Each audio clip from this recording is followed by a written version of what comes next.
Presentazione del progetto All of Me, A Cool Story, che ha visto protagonisti 9 video emozionali con volontari, donatori e riceventi del nostro territorio.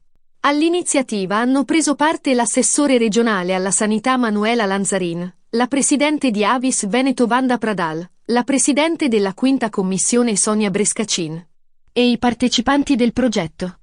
Oggi il settore della donazione e l'associazione del dono sono una componente importante all'interno del sistema sociosanitario del Veneto e quindi tutte le iniziative, le campagne che noi riusciamo a mettere in campo proprio per seminare la cultura del dono, per sensibilizzare, renderci tutti più consapevoli dell'importanza che può fare, la differenza che può fare una donazione di questo tipo, insomma credo che sia importante, quindi proprio cercare di incentivare la cultura del dono a 360 gradi.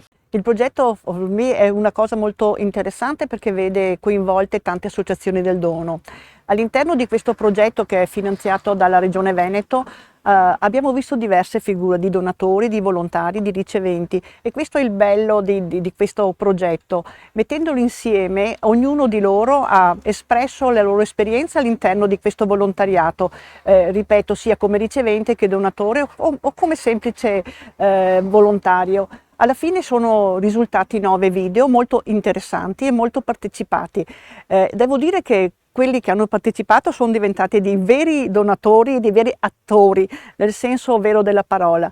A me, che ho guardato questi 9 video molto attentamente, ho cercato di cogliere anche quello che le persone all'interno di questi video volevano dire, hanno dato molta emozione e sono video che sono facilmente esportabili, nel senso portarli nelle scuole, nelle attività con i giovani. Penso che questo progetto dia molto alla comunità.